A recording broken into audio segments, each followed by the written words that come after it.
जनाबाईंनी सांगावं कुणी चाल गायची. जनाबाईंचा अधिकार होता कीर्तनामध्ये. आज महाराष्ट्रामध्ये अनेक संप्रदायातली अनेक मंडळी महिलांनी कीर्तन करायचं की नाही या वादात अडकली आहेत. पण आमच्या जनाबाईंनी भक्तीचा अधिकार असा होता की वाळवंटा क्षेत्रामध्ये सकल संत मंडळी आणि जनाबाई सांगतायत, जणू काही संतांची परिषद भरली होती आणि मुख्य होते जनाबाई. जनाबाईंनी सांगावं ज्ञानदेवा आता तुम्ही चाल म्हणा, एवढा अधिकार होता. त्यामुळे इथे कुणी मोठं नाही कुणी लहान नाही, पंढरीच्या लोकांनाही अभिमान पाया पडे जन एकमेका. प्रत्येकाच्या हृदयात राम आहे, प्रत्येकाच्या हृदयात विठ्ठल आहे. या भावनेनी जीवानी प्रत्येक जीवावर प्रेम करावं आणि मग शिवाकडचा प्रवास सुरू करावा. अपूर्ण असलेला जीव पूर्णत्वाच्या दिशेने असा उंच दिशेने गेला पाहिजे, ऊर्ध्वगामी दिशेने आमचा प्रवास झाला पाहिजे जीवनाचा. याकरता जीवनाचा खरा अर्थ कळावा. ज्याच्यामुळे आपण इथं आलोय त्याला ओळखता यावं. त्याला आम्ही ओळखतो का? पहिला प्रश्न. दुसरा प्रश्न, ज्याच्यामुळे आपण इथं आलोय त्याच्याविषयी अंतःकरणामध्ये आम्ही कृतज्ञता कायम बाळगतो का? त्याचं उत्तर असेल नाही. आपण त्याला ओळखतही नाही आणि आपल्या मनामध्ये त्याच्याविषयी बिलकुल कृतज्ञता नाही. का? कारण सांसारिक आधुनिक सुखाच्या साधनांनी आमची वखवख वाढवली आहे. सगळं पाहिजे आम्हाला, आम्ही थांबायला तयार नाही. अमुक गोष्टीवर माणूस थांबायला तयार नाही. गुंठ्यावर आम्ही कधी थांबत नाही. गुंठ्याचे एकर झाले पाहिजेत, बरोबर. बँक बॅलन्स तेवढाच चालेल का? तो वाढला पाहिजे. पहिला पै गाठी मारून बँक बॅलन्स आम्ही वाढवतोय. यंदा घर बांधलं तर 4 गज वरती अजून शिल्लक ठेवतो का? पुढं मागं वाढवू म्हणून, चढवू, अजून उंच करू. माणूस थांबायला तयार नाही. प्रपंच वाढावा असं आपल्याला वाटतं, पण परमार्थ वाढावा असं आपल्याला वाटतं का हो? विचारते आता. रोज तुम्ही 400 ओव्या ज्ञानेश्वरीच्या वाचता, रोहणकर नाही? इकडे महिला वर्ग रोज 400 ओव्या वाचतायत ज्ञानेश्वरीच्या. माझ्या मुली आहेत इथं, छान लेकी बाळी आहेत, मस्त कपाळाला मस्त छान छान टिकल्या लावत जा फक्त. विठ्ठल विठ्ठल बरं, कुंकू लावा असं मी म्हणणार नाही. आता पूर्वी होतं रुपया एवढं कुंकू असायचं प्रत्येक महिलेच्या कपाळावर, पण ते कुंकू गेलं, रुपयाचं अवमूल्यन झालं, त्यामुळं कुंकू गेलं आणि आता टिकलीनी जागा घेतली. मान्य, पण ती दिसेल अशी लावूया बरं का. आम्ही हिंदू आहोत. बरं, मी याच लेकीबाळींना नाही सांगणार, इथं असलेली माझे सगळे तरुण भावंड, मोठ्या मंडळींच्या तर कपाळाला आहेच आहे, पण अशी बरीच तरुण मंडळी आहे की ज्यांच्या कपाळाला काही नाही. आम्ही हिंदू आहोत ना, आम्ही हिंदू आहोत. आमचं कपाळ तिलकहीन आहे. वाणीला मंत्राचा स्पर्श नाही आहे, मनामध्ये श्रद्धा नाही आणि वेळ आली तर हातात शस्त्र घ्यायची तयारी नाही. त्यामुळे आमचं पतन आहे. आणि दुर्दैवानं हिरवा रंग वाढत चाललाय, ती संख्या वाढत चालली आहे. आम्ही मात्र अनभिज्ञ आहे. अजून काही काळानंतर आमच्याच भूमीवर आम्हाला पाय ठेवायला जागा शिल्लक उरणार नाही अशी अवस्था निर्माण होईल. लँड जिहाद आहे, लव जिहाद आहे, हलाल जिहाद आहे, आज अनेक प्रकारचे जिहाद आहेत. काही वर्षांचं टार्गेट ठेवले की त्या वर्षामध्ये सगळं हिरवं करून टाकायचं. कुणीतरी मुलगी मुंबईत उभी राहते आणि ती म्हणते सगळा मुंब्रा आम्हाला हिरवा करायचंय. आणि भगवा हटावचे नारे सगळीकडे घुमले जातात. मला असं वाटतं भगवा हटाव असं नंतर म्हणा, आधी हिम्मत असेल तर आमच्या पूर्व क्षितिजावर रोज एक भगवा उगवतो, तो हटवून दाखवा. रोज पूर्वेच्या क्षितिजावर, पूर्वेच्या देवा तुझे सूर्यदेव नाव, साक्षात दर्शन देणारी देवता आहे. आता देव नाही असं कसं म्हणाल तुम्ही? देवाला पाहिलंच नाही असं म्हणू शकता का? आता नाही, रोज आम्हाला तो दर्शन देतो. आदिनारायण, आदित्य नारायण. या देशाचे मानदंड असलेले, या देशाचे संपूर्ण आधारस्तंभ असलेली 2 चरित्र, 10 अवतारांपैकी 24 अवतारांपैकी परमात्मा रामकृष्ण आणि प्रभू गोपालकृष्ण. मर्यादा पुरुषोत्तमाचं एक चरित्र आहे आणि अमर्याद पुरुषोत्तमाचं एक चरित्र आहे. एकानी आपली ओळख दिली, आत्मानं मानुषं मन्ये रामं दशरथात्मज. मी दशरथाचा आत्मज आहे. मनुष्यत्वाच्या सगळ्या मर्यादा मला लागू पडतात. मी माणूस म्हणून जन्माला आलोय, म्हणूनच माझ्या बायकोचं ज्यावेळी अपहरण होतं त्यावेळी मी हे सीते करून वेळींना झाडांना कवटाळून रडतो, एखाद्या सामान्य माणसाप्रमाणे, पतीप्रमाणे. इकडं विचारा ना गोपालकृष्णांना. भगवंत म्हणले सर्व धर्मान परित्यज्य मामेकं शरणं व्रज. मी अमर्याद पुरुषोत्तमाचा अवतार घेऊन आलोय म्हणून उत्तम खोटं मला बोलता येतं. मला उत्तम चोरी करता येते. आईचा भरपूर मार लहानपणापासून मी खाल्लेला आहे. 11 वर्ष 4.5 महिने गोकुळात राहिले. यशोदा मातेचा भरपूर मार खाल्ला. गोकुळवासियांच्या खोड्या केल्या, तक्रारी आल्या घरी, सगळं केलं. पण या पलीकडे जाऊन भगवंत म्हणतात, मी अजून सांगू का, रुक्मिणी मातेचं म्हणजे हरणच केलं ना, स्वयंवर केलं रुक्मिणी आई साहेबांचं. अमर्याद पुरुषोत्तमाचं ते चरित्र, एक मर्यादा पुरुषोत्तमाचं चरित्र. एकाचं चरित्र बाणासारखं सरळ, एक बाणी एक वचनी पररमणी जननी मानी, आणि दुसऱ्याचं चरित्र अगदी सुदर्शन चक्रासारखं गोल गोल. कितीही प्रयत्न करा बुद्धी थकते, कळत नाही देव नेमका कसा आहे, नटखट आहे. ज्याच्या उदरात अनंत ब्रह्मांडे उदरी हरी हा बालक नंदागिरी असं वर्णन तुकोबराय करतात. त्या भगवंताला कळवता येत नाही, आकळता येत नाही, आणि तो भगवंत कळावा असा ज्यांनी ज्यांनी प्रयत्न केला त्यांना तो भगवंत कळाला नाही. मला असं वाटतं संतांच्या नंतर, बरं का, संतांच्या नंतर परमात्मा गोपालकृष्णाचं चरित्र ज्याला कळालं अशी या जगात एकही व्यक्ती नाही. आणि जर नाव घ्यायचंच झालं तर एकच, हिंदवी स्वराज्य संस्थापक छत्रपती शिवाजी महाराज.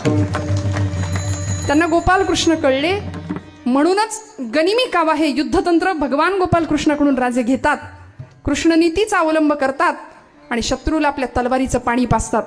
हर हर महादेव हा सैन्याचा जागर ठरतो. जय भवानी, जय शिवाजी. भवानी मातेची उपासना होते. 64 कवड्यांची माळ गळ्यात घातली जाते. हे राज्य व्हावे ही तो श्रींची इच्छा असं विधान व्यक्त केलं जातं. का? कारण हृदयामध्ये श्रद्धा आहे, देवाला जाणलंय. आज तुम्ही आम्ही त्याला जाण्याच्या भानगडीत पडत नाही, त्याची आपली ओळख नाही अजून. आपल्याला नाही का वाटत आपले पाहुणे जसे घरात येतात तसा देव एखाद दिवशी घरात यावा? नाही वाटत का हो? आलाय का इथं कुणाच्या घरी देव आलाय? बरं, देव घरात येतो का? बोला ना माझ्याशी. देव घरात येतो? महिला मंडळ आलाय का आपल्याकडे? देव आलाय? देव येतो का? देव घरात येतो, पण कुणाच्या?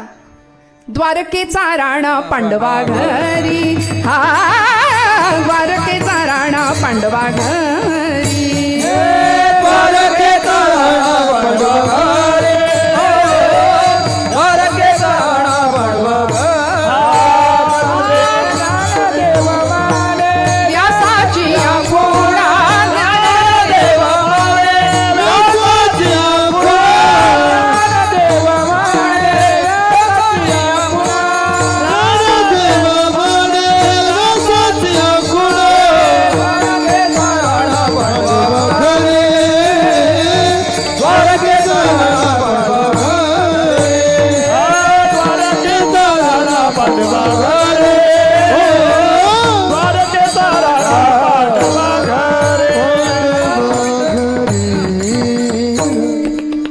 द्वारकेचा राणा होता, त्रिभुवन सम्राट होता, रत्नमंचकावर बसत होता, रत्नजडी सिंहासनावर बसत होता.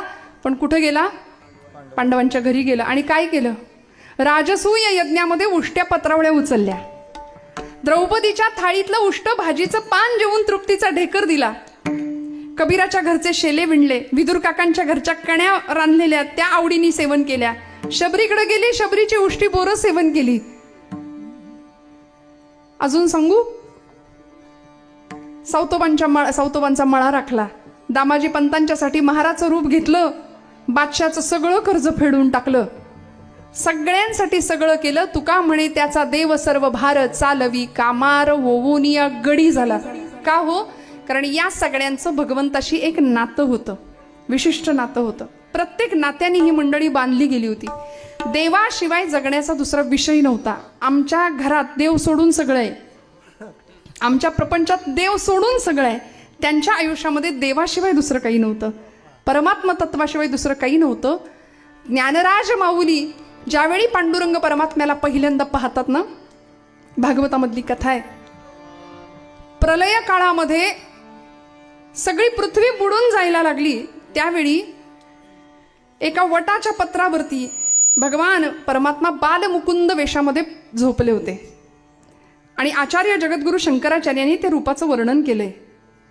वटस्य पत्रस्य पुटे शयानम बालम मुकुंदम मनसा स्मरामी. काय गोड वर्णन केलं बघा.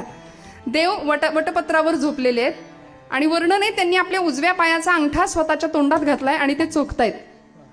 आपल्या आता लहान बाळ बघितलं असेल ना, काय करतं, आपलाच पाय आपल्या तोंडात घालून चोखत राहतं. भगवंतांनी बालमुकुंदाचा रूप घेतलं आणि आपल्या पायाचा अंगठा चोखतायत. आचार्यांनी ते रूप पाहिलं. वटस्य पत्रस्य पुटे शयानम बालम मुकुंदम मनसा स्मरामी.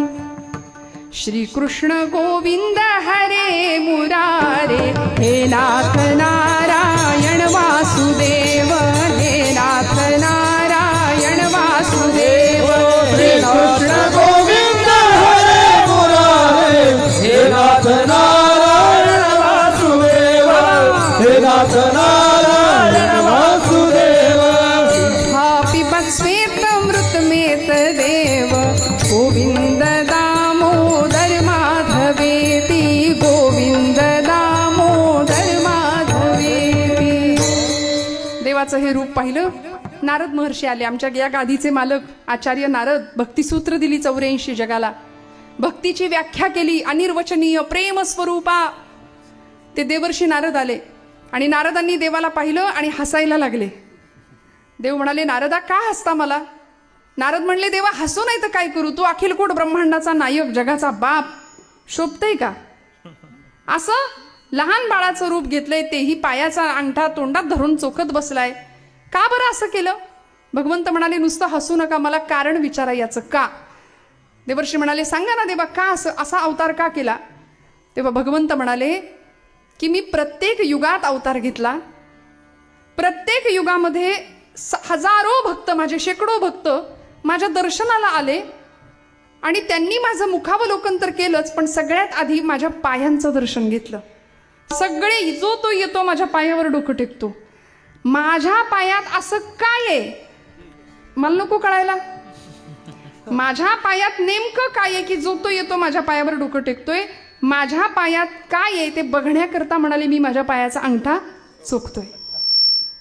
देवर्षी म्हणाले, देवा हे असं नाही कळणार, तुमच्या पायामध्ये काय जादू आहे ते तुम्हाला नाही कळणार.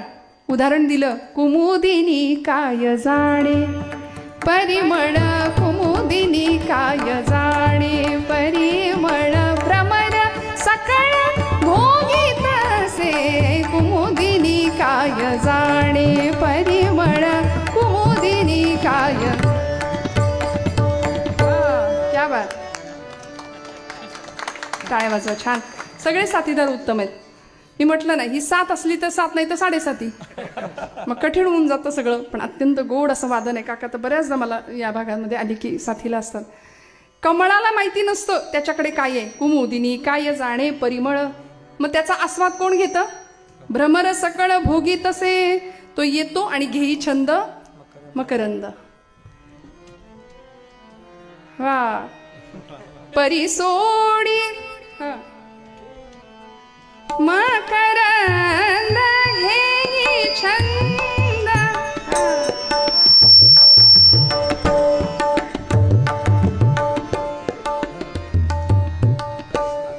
धीना धीना धीना घेई मकरंद घेई छंद. मकरंद घेई छंद. मकरंद घेई छंद. तुम्ही मला तिकडं नेलं पांढरी 2 मध्ये वरती. गुंजनात हा दंग. काय परिस्थिती आहे त्या भ्रमराची अवस्था. तो भ्रमर सेवन करतो, मकरंद सेवन करून निघून जातो, पण कमळाला माहिती नाही आपल्याकडे काय आहे. सांगायचा मुद्दा तसं, देवा तुझ्या चरणामध्ये नेमकं काय आहे हे तुला माहिती नाहीये. तुझ्या चरणामध्ये नेमकं काय आहे हे तुला नाही माहिती. त्याकरता तुला तुझ्यापासून बाजूला होऊन तुझी चरणांची चव किंवा चरणांचा आनंद घ्यावा लागेल. काय सांगू तुझ्या चरणीच्या सुखा. अनुभव चित्ता चित्त जाणे. त्या सुखाचा अनुभव जर घ्यायचा असेल तर तुला तुझ्यापासून वेगळं व्हावं लागेल. देवानी लक्षात ठेवलं. संतांचं कधी कधी देव सुद्धा ऐकलं बरं का, आपणच ऐकत नाही. देवानी सुद्धा संतांचं म्हणणं ऐकलं. परिणाम असा झाला, त्यानंतर बरीच वर्ष, बराच काळ लोटला, अनेक अवतार झाले भगवंतांचे. मत्स्य अवतार, कच्छ अवतार, वराह, वामन, नरसिंह, राम, कृष्ण. या अवतारानंतर द्वापार युगाच्या शेवटी कृष्णावतार भगवंतांनी संपवला आणि द्वापार युगानंतर देव पुंडलिकासाठी चंद्रभागेच्या तटी पांडुरंग म्हणून एका विटेवर उभे राहिले. पांडुरंग परमात्म्याचं ते रूप, कटेवर हात, विटेवर उभा आहे भगवंत. काय साजरं गोजरं रूप आहे. सुंदर ते ध्यान उभे विटेवरी, सुंदर ते ध्यान उभे विटेवरी. सुंदर ते ध्यान उभे विटेवरी, सुंदर ते ध्यान उभे विटेवरी. करकटेवरी ठेवूनिया, करकटेवरी ठेवूनिया, करकटेवरी ठेवूनिया, करकटेवरी ठेवूनिया. तुळशी हार गळा कासे पीतांबर, तुळशी हार गळा कासे पीतांबर. करकटेवरी ठेवूनिया, करकटेवरी ठेवूया,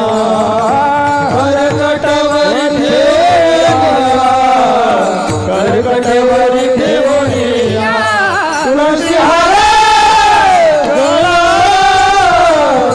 कासे पीतांबर, तुळशी हार गळा कासे पीतांबर. कृष्णमूर्ती होय गे, कळो आली सोय गे. प्राणाचाही प्राणू पाहता, सुख सांगो काय गे. तुळशी माळ गळा गे, कस्तुरीचा टिळा गे. किती गोड आहे देव. आणि त्या देवाला पाहिलं, देव असे उभे राहिले आणि आपणच अवतार घेतला. कुठे? गोदा तटाला विठ्ठलपंत आणि आई रुक्मिणीच्या पोटी माऊली ज्ञानेश्वरांच्या रूपाने अवतार झाला. महाविष्णूचा अवतार सखा माझा ज्ञानेश्वर. साक्षात महाविष्णू ज्ञानोबराय रूपाने जन्माला आले आणि आयुष्यात पहिल्यांदा ज्यावेळी ज्ञानोबराय, निवृत्तीनाथ, सोपान काका आणि मुक्ताबाई पांडुरंग परमात्म्याच्या जवळ आले, पाहिलं पांडुरंग परमात्म्याला, त्यावेळी शेजारी उभ्या असलेल्या मुक्ताईला म्हणजे आदिशक्ती चित्कला, साक्षात ब्रह्म मायाती, तिला सांगितलं, साजणी तो हा विठ्ठल बरवा, तो हा माधव बरवा. रूप पाहता लोचनी सुख झाले गे साजणी, तो हा विठ्ठल बरवा. तोच तो जो खरं तर ज्ञानोबरायांनी स्वतःच्या आत्मप्रचितीचा प्रत्यय घेतला की ज्या काळामध्ये वटपत्रावर पहुडलेलो तो मीच आज वेगळा होऊन माझ्या चरणांची चव चाकतोय, आज वेगळा होऊन माझ्या चरणाकडे पाहतोय. त्यामुळे साक्षात महाविष्णू स्वरूपातले ज्ञानोबराय, साक्षात महाविष्णू असलेले तुकोबराय. तुका विष्णू नाही तुझ्या म्हणे रामेश्वर भट्ट द्विजा, ही प्रचिती दिली. त्यामुळं अशा अधिकाराचे असलेले संत मांदियाळी या सगळ्यांनी परब्रह्माचं स्वरूप जाणलं, त्याला ओळखलं आणि त्याच्याविषयी भाष्य करायचं झालं तर देव नेमका कसा आहे हे सांगता आलं नाही. श्रुती नेती नेती म्हणती गोविंदुरे, वेद मौनावला, वेद सुद्धा जिथं मौन झाला, थकले सगळे त्याचं वर्णन करून. मग तुकोबराय म्हणतात, देवा तुला बघायचं कसं, तुला पाहायचं कसं, तुला ऐकायचं कसं आणि तुला मोजायचंच झालं तर कसं मोजायचं. अभंगाचं प्रथम चरण. मन वाचातीत तुझे हे स्वरूप, मन वाचातीत तुझे हे स्वरूप, मन वाचातीत तुझे हे स्वरूप, मन वाचातीत तुझे हे स्वरूप.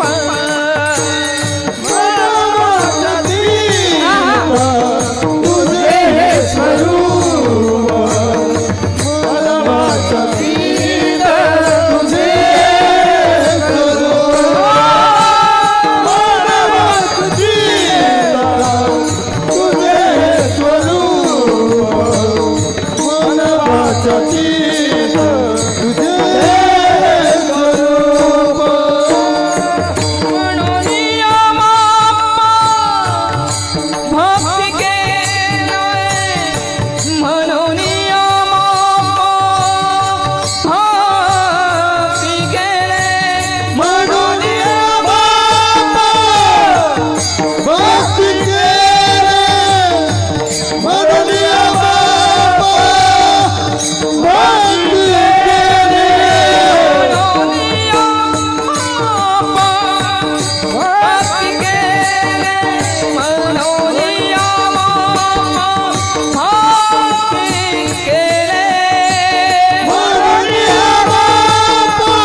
आमापे मोजितो नंदा भक्तीची आमापे मोजितो नंदा भक्तीची आमापे मोजितो नंदा भक्तीची आमापे मोजितो अनंता भक्तीची आमापे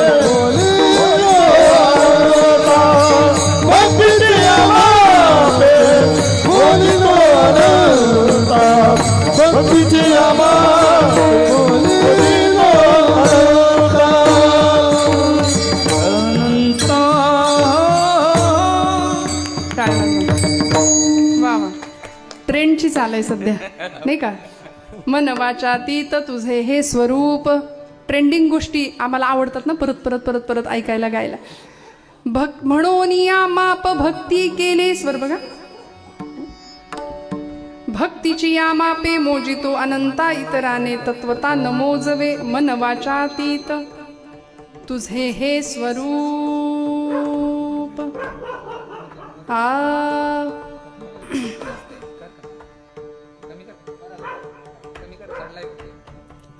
भगवंताचं स्वरूप तुकोबरायांनी सांगितलं बरं का. जागे आहेत ना सगळे? आत्ताशी 10:30 वाजलेत. जागे आहेत ना? मी असं काय म्हटलं होतं सुरुवातीला, लक्षात आहे ना? थोडं पुढे मागे होतं, मागे नाही, पुढेच जातं. कारण आपल्याला पुढंच चालायचंय. मराठी पाऊल पडते का मागे जायचंय? नाही. त्यामुळे काळजी करू नका. घड्याळातले 12 नाही वाजवणार.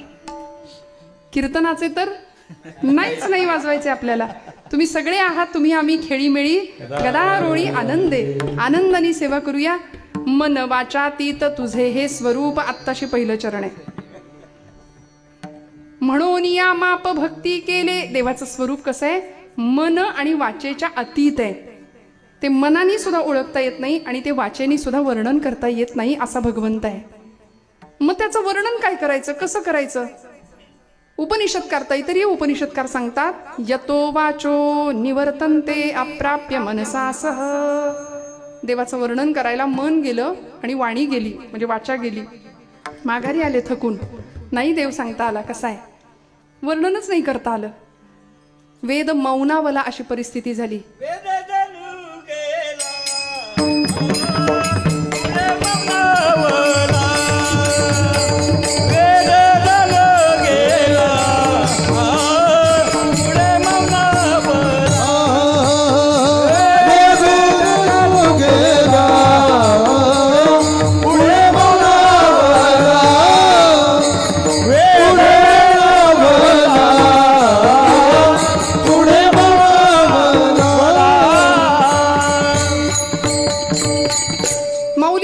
पडला, तुझं सगुण म्हणू की निर्गुण रे, सगुण निर्गुण एकू गोविंदू रे. तुझं स्थूल म्हणू की सूक्ष्म रे, स्थूल सूक्ष्म एकू गोविंदू रे. अनुमाने ना श्रुती नेती नेती म्हणती गोविंदू रे. आम्हाला कळतच नाही भगवंता तू कसा आहे, पण सगुण निर्गुण आम्ही एकातच पाहतो. पांडुरंग परमात्म्याच्या रूपामध्ये, गोविंदाच्या रूपामध्ये. तुकोबराय म्हणतात, देवा तुझं स्वरूप आम्हाला कळत नाही. मन वाचातीत तुझे हे स्वरूप. मग आम्ही काय केलं माहितीये? तुला मोजायचा प्रयत्न केला. तू दुसऱ्या कुठल्याच साधनाने मोजला जात नाही हे आमच्या लक्षात आलं. म्हणून या माप भक्ती केले. आता फक्त भक्तीच्या जोरावर आम्ही तुला मोजले. तुला मोजायचंय, मग आम्ही अनेक प्रकारची माप वापरली. तुला जाणायचंय, अनेक प्रकारची साधनं वापरली. योग, याग, तप, अनेक प्रकारचं साधन आम्ही वापरलं. पण आता का सयाने पूजा करू केशीराजा. मला तुझी पूजा कशी करायची कळत नाही. मग आता मी तुझी नामानी पूजा बांधली. धूप दीप नाम कृष्ण हरी असं वर्णन केलं. मी तुझी पूजा नामानी बांधली. मी तुला भक्तीच्या मापाने मोजायला निघालो. म्हणून या माप भक्ती केले. बघा, भगवंताला जाणायचं असेल तर एकमेव साधन आहे भक्तीचं. देव अन्य कुठल्याही साधनाने मोजला जात नाही, जाणला जात नाही. चोखोबाराय रोज देवाच्या पायरीवर बसायचे, रोज. 750 वर्षापूर्वीचा काळ. पण देवानी केवढी मोठी जागा देऊन ठेवली आज. आधी त्याचं दर्शन घ्या, मग माझ्याकडे या. देव असं स्थान देतो ना भक्ताला. भक्तीच्या जोरावर देवाला मापलं, भक्तीच्या जोरावर देवाला आपलंसं केलं. देव रोज तिथं जाऊन बसायचे पायरीवरती. लोक हाकलून द्यायचे, चोख्या अरे विटाळ झाला रे, तुझी सावली पडली देवावर, चल हट बाजूला हो म्हणून. कितीतरी मार खायचे चोखोबा. चंद्रभागेच्या तीरावरती चंद्रमौळी झोपडी बांधून राहायचे, पण तरी सुद्धा सतत पांडुरंग भक्तीच्या सागरी प्रेमाचा तरंग फुले अंतरंग चोखोबाचे. बहु भुकेला झालो, किती आनंद व्हायचा. जोहार मागत पांडुरंगाजवळ जायचे. बहु भुकेला झालो, बहु भुकेला झालो, बहु भुकेला झालो, बहु भुकेला झालो, बहु भुकेला झालो, बहु भुकेला झालो, बहु भुकेला झालो, बहु भुकेला झालो. तुमच्या पुष्ट्यासाठी आलो, पुष्ट्यासाठी आलो, तुमच्या पुष्ट्यासाठी आलो, पुष्ट्यासाठी आलो, तुमच्या पुष्ट्यासाठी आलो. मायबाप जोहार, मायबाप जोहार, जोहार मायबाप जोहार, जोहार मायबाप, जोहार मायबाप, जोहार मायबाप जोहार, जोहार मायबाप जोहार. तुमच्या महाराचा मी महार, तुमच्या महाराचा मी महार, तुमच्या महाराचा मी महार. मायबाप जोहार, मायबाप जोहार, जोहार मायबाप जोहार, जोहार मायबाप, जोहार मायबाप, जोहार मायबाप जोहार.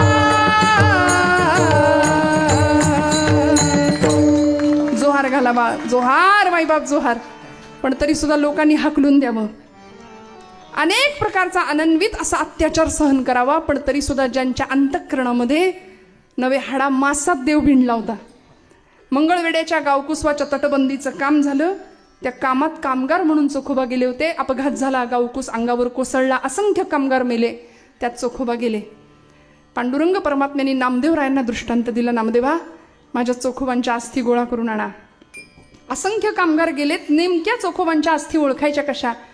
पांडुरंग परमात्मा सांगतात की ज्या अस्थीला हात लावशील आणि ज्या अस्थीच्या मुखात, ज्या अस्थीमधून विठ्ठल विठ्ठल असा ध्वनी येईल ती माझ्या चोखोबाची आहे असं समज आणि जवळ घे.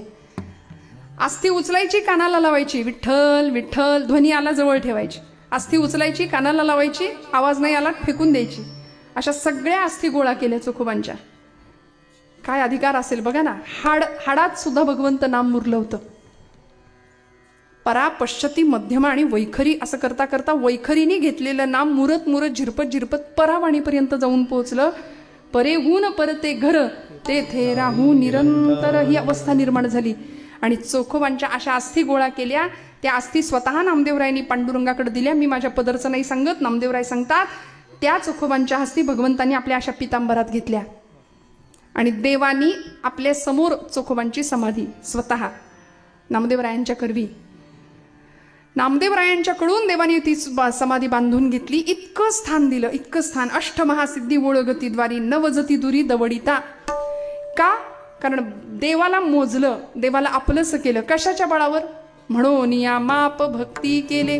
देवाला मोजायचं असेल तर माप तसंच पाहिजे नाही का? सोनं मोजताना पाहिलंय का? सोनं. महिला मंडळ तुम्ही जाग्यात सगळ्या. आमच्या जनाबाई किती छान ओव्या गायच्या. त्यांनी देवाला भक्तीच्या जोरावर जवळ केलं. म्हणजे जनाबाईंचा अधिकार एवढा मोठा होता की पांडुरंगाला आवाज द्यायच्या. बरं नुसता आवाज नाही, अरे विट्या मुळं मायेच्या कार्ट्या म्हणायच्या. पुढचं नको बोलायला इथं.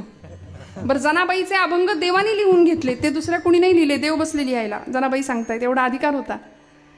सुंदर आवाजामध्ये ओव्या गाव्यात आणि जनाबाईंना बोलवावं, जनाबाईंनी भगवंतांना बोलवावं. आमच्याही देवात, आमच्याही घरात देव येईल, आमच्याही आयुष्यामध्ये देवाचा प्रवेश होईल. पण आम्ही आमच्याच आयुष्याने इतके त्रस्त झालोय, हैराण झालोय, मनस्ताप आहे आम्हाला सतत. बघा बरं एकमेकांचे चेहरे जरा. कसं आहे, माणसं कपड्याला इस्त्री करतात इथपर्यंत ठीक आहे, चेहऱ्याला पण करायला लागली आहे की नाही? खरं सांगा. कुणाशी बोलायचं नाही, कुणाच्या घेण्यात नाही, देण्यात नाही. अहो दुःख कुणाला नाही आयुष्यात, सगळ्यांना आहे, सगळ्यांना दुःख आहे. घटा घटाचे एकाच मातीपासून बनलेले दोन घट आहेत, आहे की नाही? पण दोन घटाचं नशीब वेगळं आहे. ऐका, एका घटामध्ये गाईचं पवित्र लोणी पडतं आणि दुसऱ्या घटात अग्निसंस्कारासाठी लागणारा अग्नी पडतो. जर एकाच मातीपासून बनलेल्या 2 मडक्यांचं नशीब वेगळं आहे तर आम्ही मडकी काय कामाची? आमचंही तेच आहे ना. हा देह पंचभौतिक आहे, हा घटापासूनच बनलेला आहे, घटाकाशच आहे. घटा घटाचे रूप आगळे, प्रत्येकाचे दैव वेगळे. मग आता तुझ्या विना ते कोणा नकळे, मुखी कुणाच्या पडते लोणी, कुणामुखी अंगार. म्हणा तू वेडा कुंभार विठ्ठला, तू वेडा कुंभार. लय खेचू नका. तू वेडा कुंभार. म्हणा म्हणा सगळे म्हणा विठ्ठला. क्या बात आहे मागची मंडळी. विठ्ठला क्या बात आहे. वा वा. माती पाणी उजेड वारा, तूच मिसळशी सर्व पसारा. आभाळच मग ये आकारा, तुझ्या घटांच्या उतरंडीला नसे अंतना पार. काय कोरस आहे आमचं बघा.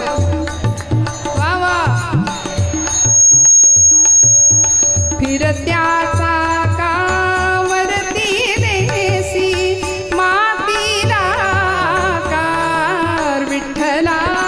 तू वेडा कुंभार विठ्ठला, तू वेडा कुंभार विठ्ठला, तू वेडा कुंभार.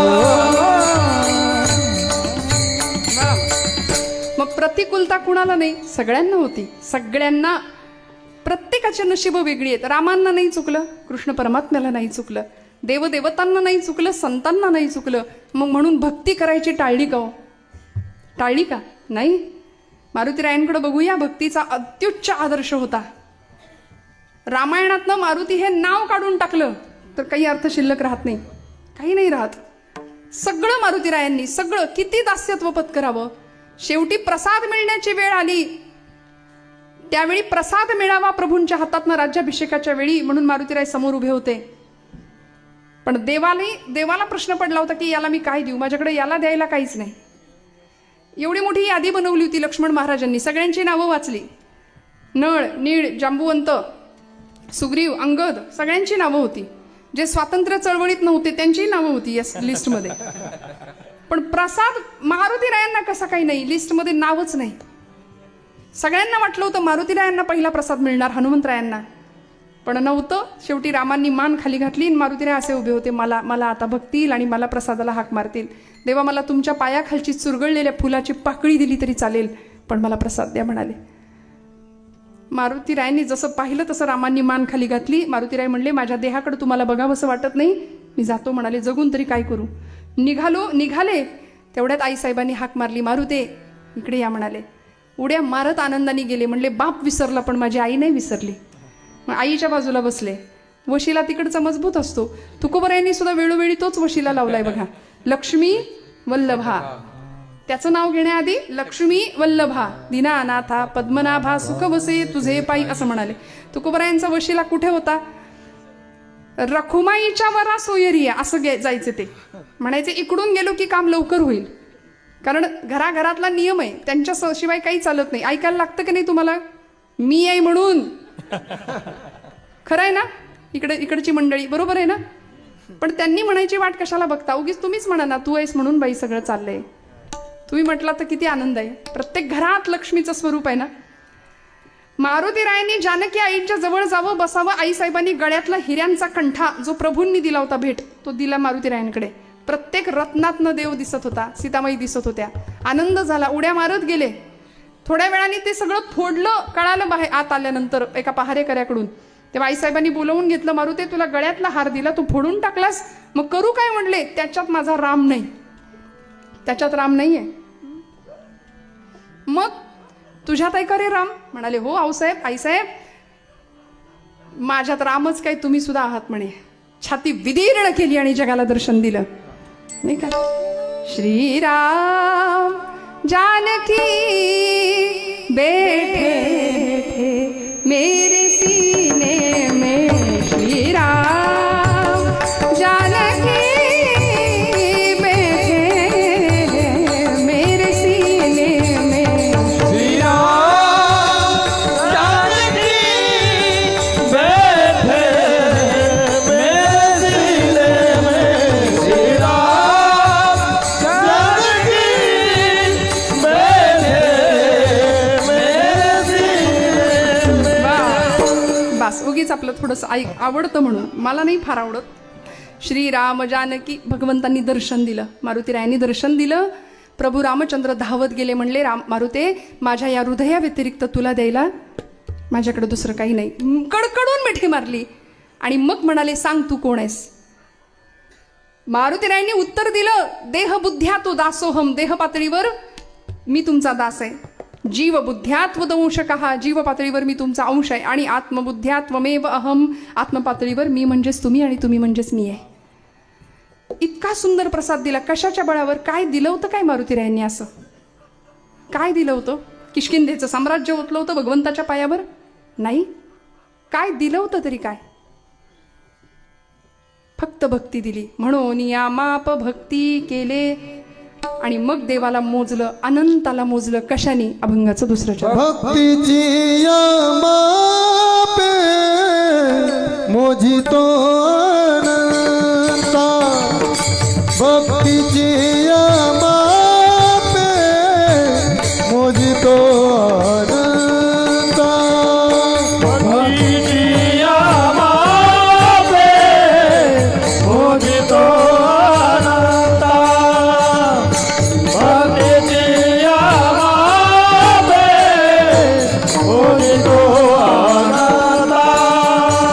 इतराने तत्वता न मोजावे, इतराने तत्वता न मोजावे, इतराने तत्वता न मोजावे, इतराने तत्वता न मोजावे.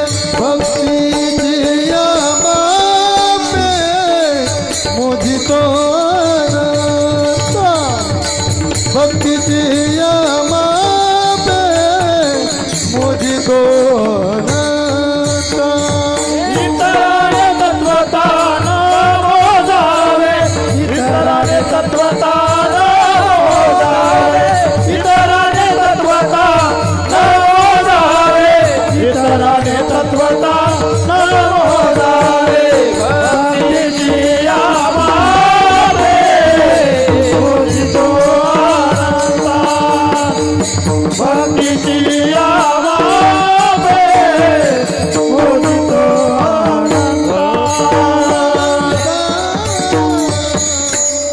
भक्तीची या मापे मोजितो अनंता, इतराने तत्वता न मोजवे. तुकोबराय सांगतात, देवा तुला मोजण्याकरता मी माप वापरलं, भक्ती नावाचं, भक्तीचं माप. आणि भक्तीच्या मापाने तुला मोजतोय, कारण मला माहिती आहे अन्य साधनं इथं काही उपयोगाची नाही आहेत. तुला मोजायचं असेल तर व्याधस्याचरणं ध्रुवस्य च वयोर विद्या गजेंद्रस्य का जातिर्विदुरस्य यादवपतेर उग्रस्य किं पौरुषम, कुब्जायाः कमनीय रूपमधिकं किं तत्सुदाम्नो धनं, भक्त्या तुष्यति केवलं न च गुणैर्भक्ती प्रिय श्रीपतिः. मग भक्तीच्याच मापाने देव मोजला गेला. देवाने विशिष्ट गुणांना लक्ष नाही दिलं, जात नाही बघितली, कुळ नाही पाहिलं, काही नाही पाहिलं. व्याधांचा आचार काय होता तरी कृपा केली. ध्रुवस्यच वयोर, ध्रुवाचं वय काय होतं? लहान बाळावर देव कृपा करतो, मोठ्या माणसावरच देव कृपा करतो असं म्हणायचं का? नाही. 5 वर्षाच्या लेकरावर पूर्ण कृपा केली. विद्या गजेंद्रस्य का, गजेंद्र मोक्षाची कथा आपल्याला माहिती आहे भागवतातली.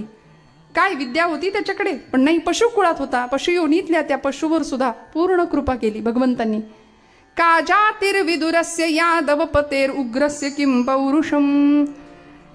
विदुरांची जात काय होती? जात बघून देवानी कृपा केली का? दासीपुत्र असलेल्या विदुरांवर पूर्ण कृपा केली. पराक्रम बघून देव कृपा करतो असं म्हणावं तर उग्रसेन यादवांचं पौरुष काय होतं? कंसानी, म्हणजे कंसाचा पिता होता ना उग्रसेन, कंसानी आपल्याच बापाला कैदेत टाकलं आणि स्वतः सिंहासनावर अभिराज्य करायला लागला आणि अनन्वित अत्याचार जनतेवर झाले. बघा, आपल्याच पित्याला कारागृहात टाकलं, त्याचं सगळं घबाड स्वतः गिळंकृत केलं, स्वतः सिंहासनावर बसला. आजच्याही काळात आपल्या आईबापाला वृद्धाश्रमात टाकून सगळं सांभाळणारे, सगळं स्वतःच्याच घशात घालणारे आजचे सुद्धा कंसच असते. त्यांचेच सगळे वंशज म्हणायला पाहिजे की नाही.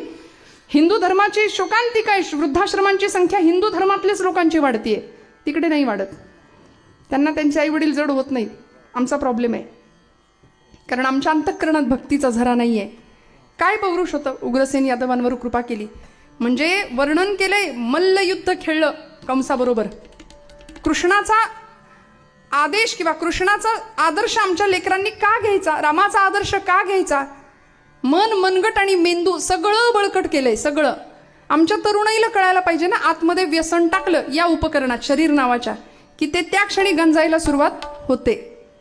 पण आम्हाला कळत नाही. व्यसनाधीन, भोगवाद आणि चंगळवाद या सगळ्याच्या मागे धावणारी आमची पिढी पाहिली की वाईट वाटतं. आम्ही ज्या देवभूमीत राहतो, धन्यभूमी पुण्य देश जेथे वैष्णवांचा वास, अशी भूमी आहे आपली. हे राष्ट्र देवतांचे, हे राष्ट्र प्रेषितांचे अशी भूमी आहे आपली.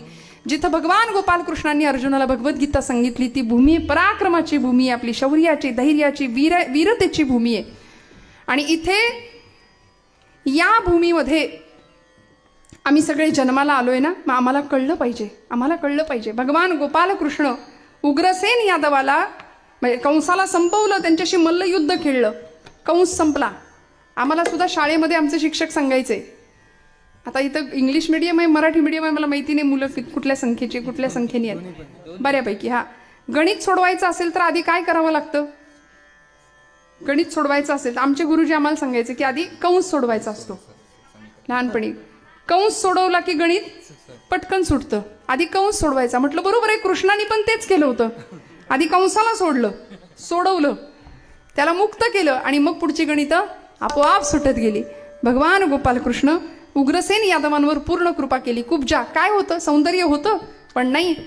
3 ठिकाणी वक्र असलेली कुब्जा, पण तिच्यावर कृपा केली भगवंतांनी. मथुरेत गेल्याबरोबर तिच्याकडे पाहिलं, हे सुंदरी म्हणून हाक मारली. ती रडायला लागली, देवा सगळी मथुरा मला कुरूप म्हणते, कुब्जा म्हणते, आणि तू मला अशी हाक मारतोस. भगवंतांनी तिला असं धरलं, खांद्याला हात लावला. आपल्या उजव्या हाताने तिच्या उजव्या पायाच्या अंगठ्यावर असा दाब दिला आणि कट कट कट 3 ठिकाणी आवाज आले. 3 ठिकाणी वक्र असलेली कुब्जा सरळ झाली आणि सांगितलं, भारतीय संस्कृतीने आत्म्याच्या सौंदर्याला जास्त महत्त्व दिलंय, बाह्य सौंदर्याला नाही. त्यामुळे आम्ही बाह्यरंग जास्त बघतो, आंतरिक सौंदर्य आम्ही पाहत नाही. आंतरिक सौंदर्य कसं असतं ते जेव्हा कळावं तेव्हा आम्हाला जगण्यातला खरा आनंद घेता येईल. भगवंत काही बघत नाही. भक्तीची या मापे मोजितो अनंता, इतराने तत्वता न मोजवे. देवाला मोजताना माप लागतं. तसंच मी विचारलं होतं, सोनं आपण मोजताना पाहिलंय का. सोनं, सुवर्ण कशी तजवीज असते. सोनं मोजताना अत्यंत खबरदारीने तो सोनार किंवा तो दुकानदार मोजत असतो. सोन्याचा तराजू असतो, नाजूक आहे की नाही. बरं, त्या तराजू आता दिसत नाही, आता ती इलेक्ट्रिक मशीन आहे.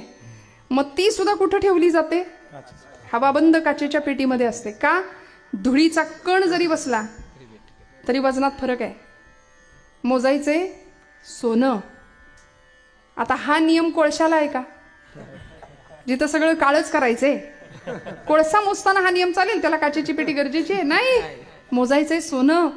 मग आम्हाला कुणाला मोजायचंय, तुकोबराय म्हणतात देवाला मोजायचंय. आणि देवाला मोजायचं असेल तर धातूनाम अस्मी कांचनम ही विभूती सांगितली आहे देवाने. देव सोन्याच्या ठिकाणी आहे. कुठलं सोनं, चांगल्या मार्गाने मिळवलेलं सोनं. वाईट मार्गाने मिळवलेल्या सोन्याच्या ठिकाणी कली राहतो, तो त्याचा पत्ता आहे. असो जाता जाता सांगून गेले. पुढे भक्तीची या मापे मोजितो अनंता, इतराने तत्वता न मोजवे. दुसऱ्या मापाने देव मोजला जात नाही. मग आपल्या हातात आहे. आता देव आपल्याकडे येईल, देव आपल्या हृदयात येईल. फक्त त्याकरता जरा असं घुसळावं लागेल. कशाचं घुसळण करायचं. दह्यामध्ये, दुधामध्ये लोणी आहे का, बोला ना महिला मंडळ. संपणार आहे माझं कीर्तन वेळेत, काळजी करू नका. दुधामध्ये लोणी आहे का, रागवल्यात माझ्यावर. दुधात लोणी आहे. मी तुम्हाला इतकं छान गायला लावलं, टाळ्या नाही वाजवल्या का. वाजवा बरं टाळ्या सगळ्यांनी एकदा. किती छान गायलं तुम्ही मगाशी, मस्त गाणं गायलं. दुधामध्ये लोणी आहे, पण ते दिसतं का. मग ते दिसण्याकरता काय करावं लागेल, घुसळावं लागेल. आणि घुसळल्यानंतर घुसळणं म्हणजे एनर्जीचं सेंट्रलायझेशन करणं आहे. सेंट्रल एनर्जी ज्यावेळी एकत्र होते, ऊर्जा ज्यावेळी सघन केली जाते, त्यावेळी ती जास्त शक्ती देते. भजन म्हणजे सुद्धा घुसळणंच आहे. भजन करणाऱ्या माणसाला विचारा काय आनंद आहे, किती आनंद असतो. त्यामुळे भजनाचा आनंद असा आहे की देव हृदयात येतो. जसं दुधामध्ये लोणी तसा देही चक्रपाणी म्हटले. देहातलं चक्रपाणी ओळखायचं असेल तर मंथुनी नवनीता तैसे घे अनंता. अनंत असलेला परमात्मा तत्व अनंत आहे, मोजता येत नाही. इन्फिनिट म्हटलंय त्याला. अनंत, ज्याचा अंतच नाही असा अनंत जर मोजायचा झाला, त्याला ओळखायचं झालं तर आम्हाला इथं मंथन करावं लागेल. विठोबा रखुमाई. बोला बोला टाळी. विठोबा विठोबा रखुमाई.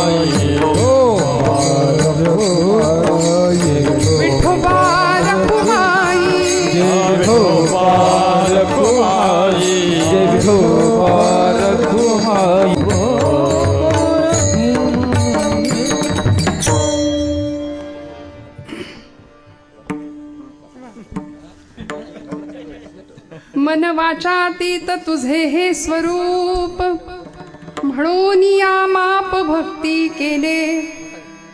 भक्तीची या मापे मोजितो अनंता, इतराने तत्वता न मोजवे. या हारांसमोर मी कायम हार घेते. कारण खरं सांगू का, तुम्ही सगळे मंडळी कीर्तनकारांवर खूपच प्रेम करता. महाराष्ट्रातले सगळे कीर्तनकार, लाखो कीर्तनकार आहे. मी म्हणते कीर्तनकारावर नाही गेलं तरी चालेल प्रेम, कारण हजारो लाखो कीर्तनकार येतील जातील, आणि या गादीवर प्रेम करा. कारण हे तुम्ही जे सगळे हार घालता ना, ते आम्हाला नाही, ते या गादीला आहेत. ते ज्ञानोबांना आहेत, ते तुकोबांना आहेत. मी मगाशी एक वाक्य उच्चारले होते, भक्तीच्या प्रवाहामध्ये सगळ्यात मोठा परमार्थातला अडसर जर कुठला असेल तर तो अहंकार. न जाणो हे सगळे हार गळ्यात आले आणि मला अहंकार झाला तर, अशी एक प्रामाणिक भावना. त्यामुळे हारासमोर हार. या गादीवर आपण प्रेम करूया, कारण ही गादी अनादी काळापासून चालत आलेली आहे. ही ज्ञानोबा तुकोबांची पुण्याई आहे. इथल्या प्रत्येक तरुणाला विचारावं, तुझा रक्तगट काय आहे, तुझा ब्लड ग्रुप काय आहे, किंवा तुझ्या रक्तामध्ये नेमकं काय आहे. तो ब्लड ग्रुप जसा सांगेल किंवा रक्तामधल्या WBC RBC जसं सांगेल ना, तसं त्यांनी हेही सांगावं, माझ्या रक्तात ज्ञानोबा आहेत, माझ्या रक्तात तुकोबा आहेत, माझ्या रक्तात छत्रपती शिवाजी महाराज आहेत, छत्रपती संभाजी महाराज आहेत. कारण हा देश त्यांच्यामुळे आज आम्ही ही परिस्थिती पाहतो. नाही तर कुठल्या तरी मंदिरात आजान पडत बसलो असतो आज. इतकी बिकट परिस्थिती भारताने या भूमीने पाहिली. छत्रपती शिवाजी महाराजांनी या भूमीमध्ये स्वतःचं स्वराज्य निर्माण केलं. हे राज्य नसे शिवबाचे, हे राज्य देवधर्माचे, असं म्हणून रयतेच्या भाजीच्या देठाला सुद्धा हात लागता कामा नये, ही शिकवण होती. आपल्याकडे राजा हा उपभोग शून्य स्वामी असतो. राजा आहे तर त्यांनी उपभोग नाही घ्यायचा कशाने. आता उलट आहे. आता उपभोग असेल तर राजा आहे, किंवा उपभोग घेतो तोच राजा, असं की काय असं म्हणावं. पण आपल्याकडे उपभोग शून्य राजा आहे. छत्रपतींनी सैन्याला सांगावं, रयतेच्या भाजीच्या देठाला सुद्धा हात लागता कामा नये. इतका सुंदर संस्कार संपन्न राजा या भूमीला लाभला. स्वराज्याचे छत्रपती आणि युवराज असलेले स्वराज्याचे धाकले धनी छत्रपती धर्मवीर संभाजीराजे. आज मृत्युंजय अमावस्येचा दिवस आहे. काय सांगावं, आजचा दिवस खरं तर महाराष्ट्राच्या इतिहासातला तसं म्हणायला गेलं तर काळा दिवस आहे. तानपुरा चालू ठेवा. संभाजी राजांच्या बलिदानाचा आजचा दिवस, बलिदान मासाची पूर्तता होतीये. भक्ती अशी केली की जी देवभक्ती होती, देशभक्ती होती आणि धर्मभक्ती होती. धर्मासाठी मरावे, मरोनी अवघ्यासी मारावे, मारिता मारिता घ्यावे राज्य आपुले. या धर्मासाठी भगवंतांनी सुद्धा अवतार घेतले. धर्मरक्षावय अवतार घेसी, आपुल्या पाळीसी भक्तजना. छत्रपती शिवाजी महाराजांनी जमवलेलं शेकडो किल्ल्यांचं स्वराज्य, 32 मण सोन्याचं सिंहासन या रायगडाच्या भूमीवरती पाहिलं लोकांनी. राजे 1680 साली निघून गेले. 1680 सालानंतर धर्मवीर छत्रपती संभाजी महाराजांच्याकडे स्वराज्याची सगळी सूत्र आली. राजांच्या नंतर 9 वर्ष स्वराज्याचा झंझावात असा काही धर्मवीर छत्रपती संभाजीराजांनी चालू ठेवला. आणि त्यानंतर आमच्याच फितुरीचा रोग फार राष्ट्रघातकी, वैभवास लोळविते साथ फाटकी. मंडळी, आपल्या माणसांची साथ जर फाटकी असेल ना तर त्यासारखं दुर्दैव नसतं. जुन्या काळात चित्रपट, त्या ब्लॅक अँड व्हाईट टी व्हीवरती जुन्या मंडळींना माहिती आहे गाणं लागायचं बातम्यांच्या आधी, आमची माती आमची, ऐकलं म्हटलं आमची माती आमचीच माणसं करतायत, नाही कळलं? आमची माती आमच्याच माणसांनी केली, ही खरी गोष्ट आहे, परक्यांनी नाही. सावरकर म्हणायचे मला हिंदूंपासून भीती, मला हिंदू पतन होतंय किंवा हिंदू धर्माची भीती, हिंदू धर्म डबघाईला जातोय याची भीती मला हिंदूंपासूनच आहे जास्त, मुस्लिमांपासून नाहीये, ख्रिश्चनांपासून नाहीये. हिंदुत्वेष्ट हिंदूंची मला जास्त भीती आहे म्हणाले, हिंदू धर्माचं पतन व्हायला. त्यामुळे आमचीच माणसं आमचा घात करता, हा पूर्व इतिहास आहे. मी माझ्या पदरचं काही नाही सांगत आहे. फितुरीचा रोग या महाराष्ट्राच्या इतिहासाला लागलाय आणि त्याचा परिणाम असा झाला. काय आयुष्य आहे माझ्या संभाजीराजांचं. आज त्यांच्या पुण्यतिथीचा किंवा बलिदानाचा दिवस आहे आजचा. धर्मासाठी संपले राजे आपले. काय इतिहास आहे. 2 वर्षाचे राजे होते त्यावेळी आई सोडून गेली होती. स्वतःच्या आईच्या अंगावर दूध सुद्धा पिता नाही आलं माझ्या राजाला. कापूर होळच्या धाराऊ आईंची योजना केली छत्रपतींनी. धाराऊ आईच्या दुधावर पुष्ट झाले. 2 वर्षाचे होते त्यावेळी अफजल खान स्वराज्यावर चालून आला होता. सईबाई अत्यवस्थ होत्या, अंथरुणाला खिळलेल्या होत्या आणि 2 वर्षाचे होते संभाजीराजे. संभाजी राजांना आईजवळ पाहिलं, त्याच्या डोक्यावरून हात फिरवला आणि शिवाजी राजांनी सईबाईंना सांगितलं, सई कंटाळीस का ग माझ्या धगधगत्या संसाराला, कंटाळीस का ग, मी अफजल खानाच्या मोहिमेवर चाललोय, मला परत आलो मी जिंकून तर मला ओवाळायला तू पाहिजे समोर. सईबाईंनी सांगावं माझा काही भरोसा नाही महाराज, आपल्याला या मोहिमेमध्ये यश मिळावं ही आई तुळजाभवानीच्या चरणी प्रार्थना करते, पण एवढंच सांगते माझ्या शंभूला सांभाळा. जाताना एवढंच सांगते, त्याच्या बाबतीत कुठलाही विचार करताना, त्याच्याविषयीचा कुठलाही निर्णय घेताना एक गोष्ट कायम लक्षात ठेवा, तुम्हाला आई आहे त्याला आई नसेल. आणि अफजल खानाच्या मोहिमेवरून अफजल खानाचा कोथळा बाहेर काढला राजांनी, फत्ते मिळवली आणि माघारी यायच्या आज सईबाई निघाल्या गेल्या निवर्तल्याची बातमी कळाली होती. 2 वर्षाच्या राजांना जिजाऊ मातोश्रींनी मोठं केलं. जिजाऊ मातोश्रींचे केवढे मोठे उपकार आहेत आपल्यावर. 2 राजे दिले या मातीला. एकाने धर्मासाठी जगायचं कसं शिकवलं, एकाने धर्मासाठी मरायचं कसं शिकवलं. जिजाऊ आईसाहेबांचे खूप मोठे उपकार आहेत तुमच्या माझ्यावरती. महाराष्ट्राची राजमाता आहे आऊसाहेब जिजाऊ माता. संभाजीराजे अत्यंत कुशल, व्यवहार कुशल तर होतेच, प्रचंड हुशार, बुद्धिमान. बुधभूषणम सारखा संस्कृत ग्रंथ त्यांनी लिहिला. अनेक भाषांवर ज्यांचं प्रभुत्व आहे, अनेक विषयांचा सखोल अभ्यास ज्यांनी केलेला आहे. आणि संभाजीराजे 9 वर्ष झंझावातासारखे या स्वराज्याचे पालन करते ठरले, पण आपल्याच माणसांनी घात केला. संगमेश्वराला राजे होते. मुकर्रब खानाच्या नावाच्या सरदाराने त्याला पत्ता सांगितला गेला, तो गेला. 200 माणसांनी संभाजीराजांना पकडलं होतं. आपण छावा बघितलाय नाही का, घराघरात छावा कळाला. त्या पिक्चरमुळे आमच्या पोरांना राजे कळाले, संभाजीराजे कळाले. घराघरात आम्हाला बाकी सगळे हिरो माहिती आहेत पण राजे माहिती नाहीत.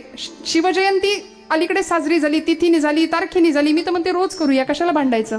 तर रोज राजे जन्माला आले पाहिजेत, रोज आमच्या मनात त्यांचा जन्म झाला पाहिजे, रोज आम्हाला त्यांची आठवण झाली पाहिजे. राजे मनात असावेत, राजे विचारांत असावेत, राजे फक्त टॅटू म्हणून दंडावर नसावेत, राजे फक्त चंद्रकोरी पुरते नसावेत बरं का. राजे मनात असावेत, त्यांचा विचारांचा झंझावात आमच्याकडे असावा.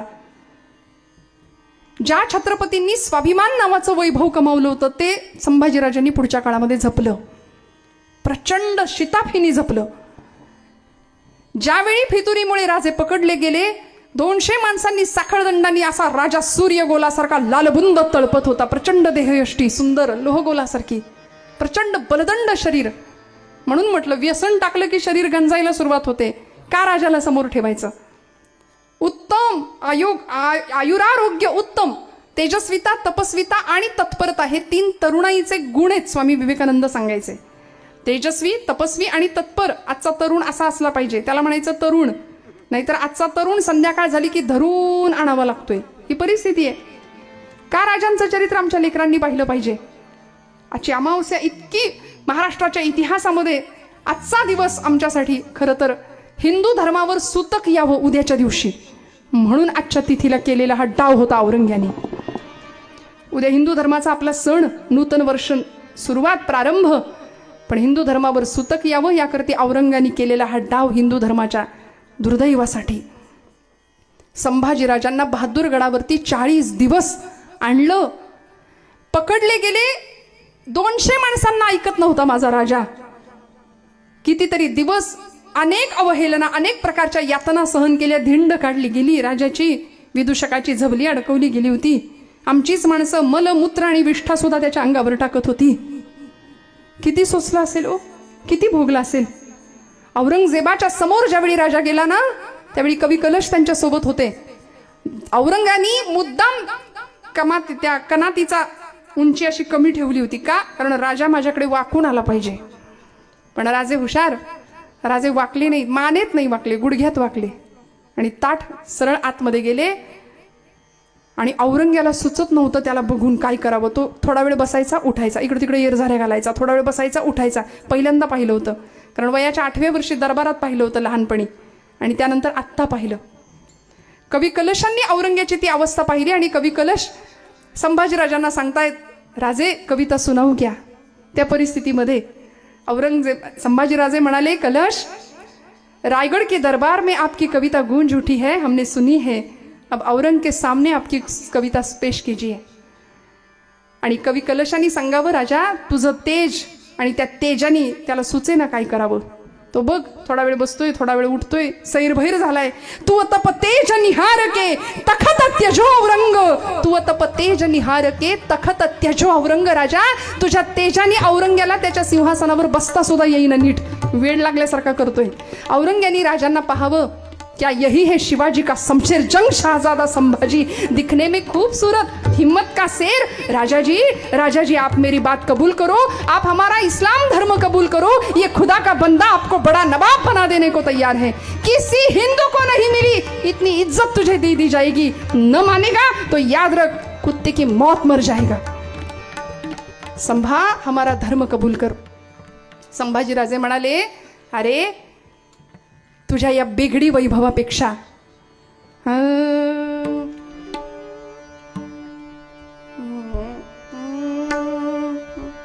वरती जरा काळी.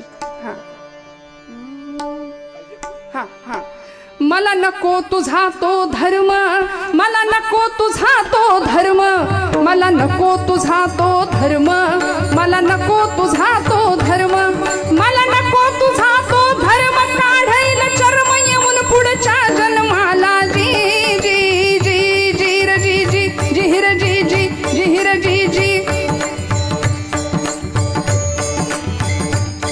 पुन्हा येईन जन्म घेऊन, पुन्हा येईन जन्म घेऊन, पुन्हा येईन जन्म घेऊन, तुझी मान चरारा चिरून, कोल्ह्या कुत्र्या हाती खाववीन तुझ्या देहाला. जी जी तुझ्या देहाला. जी जी तुझ्या देहाला. जी जी जिहिर जी जी जिहिर जी जी जिहिर जी जी. औरंग्या करून करून काय करशील रे. मला तुझा धर्म नको, मला नको तुझा तो धर्म, तुझ्या बापाचा तुझ्या काकाचा, मला एक रामचंद्र प्रभू प्यार, मला एक गाय माता ती प्यार. सांभाळ तोच एक करणार. हा जी जी सांभाळ तोची एक करणार. हा जी जी र जी जी. तुझ्यासारखी कैक घुंगुरटी, तुझ्यासारखी कैक घुंगुरटी पडतील मसनवटी. अरे औरंग्या करशील, करून करून काय करशील रे. कर तुकडे तुकडे देहाचे, कर तुकडे तुकडे देहाचे, एक परसाचे एक भगवान तिही लोकी, एक भगवान तिही लोकी. पुन्हा येईन जन्म घेऊन, पुन्हा येईन जन्म घेऊन, तुझी मान चरारा चिरून, कोल्ह्या कुत्र्या हाती खाववीन तुझ्या देहाला. जी तुझ्या देहाला. जी तुझ्या देहाला. तुझ्या देहाला. औरंगजेब इतका संतापला होता, न मानेगा तो याद रख कुत्ते की मौत मर जाएगा. संभाजीराजे म्हणले, अरे कुत्र्याची मौत बघायला त्याच्या स्वामीनिष्ठतेचा प्रत्यय आधी घ्यावा लागतो. तुझी अख्खी जिंदगी गेली फंदफितुरांच्या सहवासात, तुला काय कळणार स्वामीनिष्ठा. पण संभाजीराजांच्या मुखातून येणारा जगदंब नावाचा उच्चार, त्यांच्या डोळ्यातली आग सहन होत नव्हती म्हणून डोळे जाळले, जीभ छाटली गेली. झाडाच्या सालीला रंधे लावावेत तशी देहाची कातडी सोलली. रक्तबंबाळ झालेला माझ्या राजाचा देह, पण तरी सुद्धा एकही विव्हळण्याचा आवाज नाही. औरंगजेब तळमळत होता, कधीतरी हा विव्हळेल, कधीतरी शरण येईल, कधीतरी धर्म बदलेल, पण नाही, शेवटच्या क्षणापर्यंत नाही. वडूतुळापूरच्या संगमावर आणलं गेलं आजच्या दिवशी. 40 दिवस अतोनात यातना सहन केलेला माझा राजा वडूतुळापूरच्या संगमावर वाळूत पायाच्या नखापासून डोक्याच्या केसापर्यंत इंचावर देहाचे तुकडे केलेत. श्रोते हो, माझ्या राजाच्या देहाचे पायापासून डोक्यापर्यंत इंचावर देहाचे तुकडे झाले आणि एक घाव बसला होता मस्तकावर. धडापासून मस्तक वेगळं झालं. रक्ताची चिळकांडी उडाली इंद्रायणी भीमेच्या संगमामध्ये. इंद्रायणी शहारली, भीमा शहारली. स्वराज्याचं धाकलं धनी ज्या मस्तकाला शिवाजीराजांनी कवटाळलं असेल, ज्या मस्तकावर युवराज पदाचा राज्याभिषेक झाला होता, ज्या मस्तकाला आईसाहेब जिजाऊ मातांनी जवळ कुशीत घेतलं असेल, ते मस्तक आज धडापासनं वेगळं झालं. वयाच्या 32व्या वर्षी मरणाला निधड्या छातीने सामोरा जाणारा स्वराज्याचा धाकला धनी, स्वराज्याचे राजे आजच्या दिवशी औरंग्याने अत्यंत क्रूरपणे संपवले. पण म्हणून मराठेशाहीचं राज्य संपलं का? नाही संपलं, नाही संपलं. मंडळी, राजांचं बलिदान वाया गेलं का? अजिबात नाही गेलं. त्यानंतर कितीतरी वर्ष स्वराज्याच्या गादीला वारस नव्हता किंवा गादी रिकामी होती. पण नंतर राजाराम राजांच्या पत्नी सौभाग्यवती शिवस्नुषा राणी ताराराणी आल्या. मराठ्यांचं साम्राज्य तितक्याच पद्धतीने विस्तार केला. आणि एवढंच नाही, त्या क्रूरकर्म्या औरंग्याला याच महाराष्ट्राच्या मातीत गाडलं. तेव्हा मराठे शांत झाले. आम्ही शिवछत्रपतींचे, शंभूराजांचे वारसदार आहोत. त्यांचं रक्त आमच्या नसानसात वाहतंय अशी जाणीव ठेवावी. राजे गेले, पण आजच्या दिवशी उद्या आपल्या हिंदू धर्मावर सुतक यावं या अत्यंत वाईट हेतूने केलेला हा डाव होता. महाराष्ट्रभर सुतक पसरलं. पण काय परिस्थिती हो? धर्मासाठी मरावे मरोनी अवघ्यासी मारावे, मारिता मारिता घ्यावे राज्य आपुले, फुकट नाही मरणार. मेलो तरी चालेल, पण माझा धर्म नाही बदलणार. ही वास्तविकता आणि ही निष्ठा ज्यांनी जपली, खऱ्या अर्थी ही धर्माची भक्ती होती. भगवंत आला का? भेटला का? हो. कारण त्या भगवंताला 64 कवड्यांचे माळ स्वरूपामध्ये आई जगदंबीचं अधिष्ठान गळ्यामध्ये घालून राजे मिरवत होते. भवानीला जसं छत्रपतींच्या भवानीला तुळजा भवानीचं अधिष्ठान होतं. हर हर महादेव हा सैन्याचा जागर होता, गजर होता. भवानीचं अधिष्ठान प्रत्येक कर्माला होतं, तसं तुमच्या माझ्या आयुष्याला सुद्धा भगवंताचं अधिष्ठान असावं. सामर्थ्य आहे चळवळीचे, जो जो करील तयाचे, परंतु तेथे भगवंताचे अधिष्ठान पाहिजे. या न्यायाने भगवंताचं अधिष्ठान तुमच्या माझ्या हृदयात असेल तर भगवंताची कृपा झाल्याशिवाय राहणार नाही. देवाला मोजता येतं का? मोजता येतं. कुठल्या साधनांनी? तुकोबरायांचं उत्तर आहे, भक्तीची या मापे मोजितो अनंता. भक्तीच्या बळावर भगवंत आपलासा करता येऊ शकतो. योग याग तपे देहाची या योगे, ज्ञानाची या लागे न सापडसी. योग याग तप क्रिया कर्म कुठलीही साधनं तिथं उपयोगात येत नाही. त्यांच्यामुळे ज्ञानात अहंकाराची बाधा निर्माण होण्याचा संभव असतो. म्हणून भगवंताला जर प्राप्त करायचं असेल तर फक्त भक्ती, मग ती देवभक्ती असू दे, राष्ट्रभक्ती असू दे. 4 माळा जप जर आपण रोज करत असाल तर त्यातली 1 माळ सीमेवर लढणाऱ्या जवानांसाठी अर्पण करूया. कारण ते तिथं लढतायत म्हणून आपण इथं सुखाचा घास सेवन करतोय. अंगावर त्या बिछाण्यावर अंग टाकताना आणि रोज पंचपक्वान्नाचा भोजनाचा घास मुखात घालताना कायम या देशातल्या किसानाचं, या देशातल्या शेतकऱ्याचं आणि या देशातल्या जवानाचं स्मरण करूया. 3 गोष्टी सांगून जाईन. इथून आपल्याला सगळ्यांना जायचंय ना? कुठं? घरी तर आता जायचंच आहे. इथं कुणी